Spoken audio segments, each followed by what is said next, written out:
Hello friends, आप देख रहे हैं हमारा यूट्यूब चैनल। आज इस वीडियो में हम डिस्कस करेंगे कि हमें इस मंथ में क्या-क्या काम कंप्लीट कर लेने हैं। चाहे वो इनकम टैक्स पर्पस से हो सकता है और वो जीएसटी के पर्पस से भी हो सकता है। सबसे पहले मैं इनकम टैक्स के अंदर बात करें तो हमें अगर किसी ने भी फाइनेंशियल ईयर 18-19 का इनकम टैक्स रिटर्न अभी भी फाइल नहीं किया है या फाइल कर दिया है, उसको रिवाइज करना चाहता है किसी भी वजह से, चाहे उसमें कुछ अमाउंट चेंज करना हो, कुछ करेक्शन करना हो, कुछ रॉन्ग उसमें एंट्री डल गई है, उसको करेक्शन करना हो या कुछ भी है, अगर हम उसको रिवाइज करना चाह रहा है तो चाहे वो रिवाइज करने के लिए या रिलेटेड रिटर्न फाइल करने के लिए फॉर द फाइनेंशियल ईयर 18-19 जो लास्ट डेट है वो है हमारा 30 नवंबर 2020। इसके बाद चाहे वो लेट फीस के साथ, इंटरेस्ट के साथ, पेनल्टी के साथ 18-19 के रिस्पेक्ट में आईटीआर फाइल नहीं किया जा सकता। आप लोगों को पता है जो अभी ड्यू डेट बढ़ाई गई थी वो फाइनेंशियल ईयर 18-19 की नहीं, वो 19-20 की थी। फाइनेंशियल ईयर 19-20 का रिटर्न अभी भी दिसंबर और जनवरी में फाइल कर सकते हैं। कुछ लोगों के लिए दिसंबर 31 दिसंबर है, कुछ लोगों के लिए 31 जनवरी 2021 है। लेकिन फाइनेंशियल ईयर 18-19 का जो लास्ट डेट है वो है 30 सितंबर 2020। 30 सितंबर 2020 के बाद फाइनेंशियल ईयर 18-19 के रिस्पेक्ट में हम आईटीआर फाइल नहीं कर सकते। तो जिन्होंने अभी तक आईटीआर फाइल नहीं किया है उनके लिए ये लास्ट डेट है, वो आईटीआर अपना फाइल कर सकते हैं। या जिन्होंने आईटीआर ऑलरेडी फाइल कर दिया है, किसी वजह से उसको रिवाइज करने की जरूरत है, तो वो रिवाइज का भी जो लास्ट डेट है वो 30 सितंबर 2020 है। तो पहला जो पॉइंट था वो इनकम टैक्स में आईटीआर फाइल करने का फॉर द फाइनेंशियल ईयर 18-19। अब जो दूसरा हम डिस्कस करेंगे जीएसटी के अंदर। जीएसटी में जैसा कि आप लोग जानते हैं कि क्यूआरएमपी एक न्यू स्कीम आने वाली है जनवरी 2021 से। क्यूआरएमपी का मतलब quarterly return monthly payment, GSTR 3B for the small tax payer, यानी जिनका टर्नओवर अप टू 5 करोड़ रुपए है। अब क्यूआरएमपी स्कीम में जाने के लिए डिपार्टमेंट कह रहा है कि ये जो स्मॉल टैक्स पेयर हैं, जो जिनका turnover annual preceding financial year में अप टू 5 करोड़ है, उनको बाय डिफॉल्ट वो शिफ्ट कर देगा मंथली में या क्वार्टरली में, जैसे भी जिस कैटेगरी में वो आते हैं।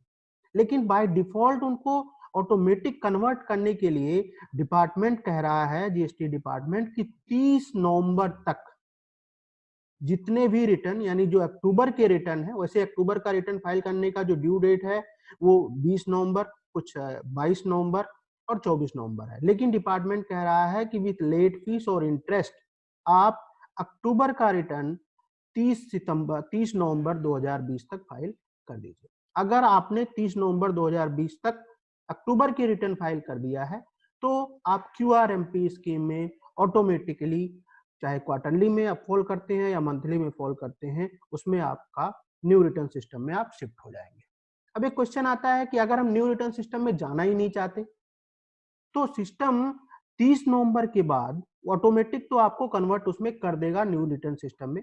लेकिन अगर आप उसमें नहीं जाना चाहते, यानी न्यू रिटर्न सिस्टम, क्योंकि ऑप्शनल है ये बिल्कुल, और न्यू रिटर्न सिस्टम में आप नहीं जाना चाहते, तो आपको एक विंडो दिया जाएगा फ्रॉम 5 दिसंबर टू 31 जनवरी। एक विंडो दिया जाएगा, उसमें जो है आप अपने आप को कन्वर्ट कर सकते हैं ओल्ड सिस्टम में, जो ओल्ड सिस्टम हमारा चल रहा है। तो ये भी इसलिए भी 30 नवंबर हमारा एक इम्पोर्टेंट है कि हमारा अक्टूबर का रिटर्न 30 नवंबर तक फाइल हो जाए, जिससे कि हम ऑटोमेटिक, अब एक ये आता है कि अगर हम ऑटोमेटिक अपने आप 30 नवंबर तक हमने रिटर्न फाइल नहीं किया, यानी ऑटोमेटिक कन्वर्जन हमारा न्यू रिटर्न सिस्टम में नहीं हुआ, तो क्या होगा? तो मान लो हम 25 जनवरी को कन्वर्ट करना चाहते हैं अपने आप को न्यू रिटर्न सिस्टम में, तो उस समय हमें देखना पड़ेगा उसके पीछे जितने भी रिटर्न हमारे ड्यू होंगे वो पहले हमें फाइल करने पड़ेंगे, उसके बाद ही हम कन्वर्ट कर पाएंगे, अपने आप मैन्युअली कन्वर्ट कर पाएंगे।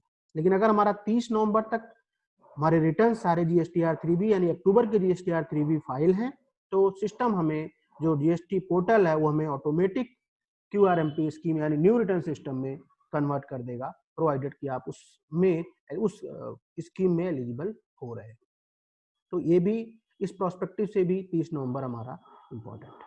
और जो एक तीसरा जीएसटी के अंतर्गत ही है कि फ्रॉम 1 दिसंबर जिनका भी 2 टैक्स पीरियड का जीएसटीआर 3B नहीं फाइल होगा, उनको GST portal e-way bill generate करने नहीं देगा।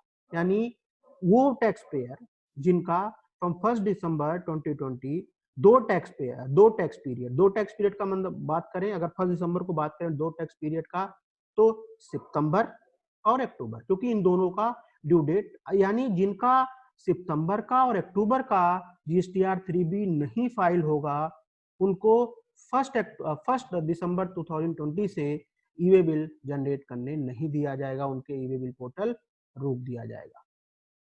तो इस प्रोस्पेक्टिव से भी इंपॉर्टेंट है 30 नवंबर 2020, यानी 30 नवंबर 2020 को ये हो सकता है कि आपने अक्टूबर का रिटर्न 30 नवंबर को नहीं फाइल किया है, तब आपका ई-वे बिल ब्लॉक नहीं होगा। लेकिन अगर आपने सितंबर का भी रिटर्न फाइल नहीं किया है तो आपका 1 दिसंबर को ई-वे बिल पोर्टल ब्लॉक कर दिया जाएगा, यानी आप ई-वे बिल जनरेट नहीं कर पाओगे। तो इस लिहाज से भी इंपॉर्टेंट है कि अपने जीएसटीआर 3B आप 30 नवंबर के पहले, एटलीस्ट सितंबर तक का 30 नवंबर के पहले हमारा जीएसटीआर 3B फाइल हो। इस लिहाज से भी तो ये थर्ड था। और फोर्थ जो है, जैसा कि आप जानते हैं कि जो ITC 04 है, जॉब वर्कर की जो रिटर्न है बेसिकली, उसका जो ड्यू डेट होता है वो होता है हाफ ईयरली जाता है, सॉरी क्वार्टरली जाता है। वो क्वार्टरली क्या है, क्वार्टर खत्म होने के नेक्स्ट मंथ के 25 होता है, यानी जो जुलाई टू सितंबर क्वार्टर का ड्यू डेट था वो था 25 अक्टूबर। जैसा कि हम जानते हैं कि 25 अक्टूबर को ITC 04 पोर्टल पे अवेलेबल नहीं था, उसके बाद अवेलेबल हुआ, तो उसका भी ड्यू डेट बढ़ा के 30 नवंबर 2020 कर दिया गया। तो अब हम अपना ITC जुलाई टू सितंबर 2020 जो क्वार्टर है, इसका ITC हम 30 नवंबर 2020 तक फाइल कर सकते हैं। तो ये 4 चीजें थी जो कि हमें 30 नवंबर के पहले करना है। पहला हमारा है, हमारा जो इनकम टैक्स रिटर्न, अगर फाइनेंशियल ईयर 18-19 का फाइल नहीं किया है या फाइल किया है उसको रिवाइज करना चाहते हैं तो उसका लास्ट डेट 30 सितंबर। दूसरा, अगर हम QRMP स्कीम में बाय डिफॉल्ट जाना चाहते हैं तो 30 नवंबर तक हमारे सारे GSTR 3B यानी अक्टूबर तक के GSTR 3B फाइल होने चाहिए। तीसरा जो हमारा है, 30 नवंबर 2020 तक हमारे 2 टैक्स पीरियड के GSTR 3B पेंडिंग नहीं होने चाहिए, यानी सितंबर अक्टूबर के GSTR 3B पेंडिंग नहीं होना चाहिए। अगर होता है तो from 1 December e-way bill generate नहीं कर पाएंगे, ई-वे बिल पोर्टल को ब्लॉक कर दिया जाएगा। और जो फोर्थ है हमारा 30 नवंबर, हमारा जुलाई टू सितंबर जो क्वार्टर है उसका ITC 04 फाइल करने की लास्ट डेट है। इससे रिलेटेड अगर आपकी कुछ और क्वेरी है तो आप हमें मेल व्हाट्सएप करके पूछ सकते हैं, कॉल कर सकते हैं। Thank you for watching this video.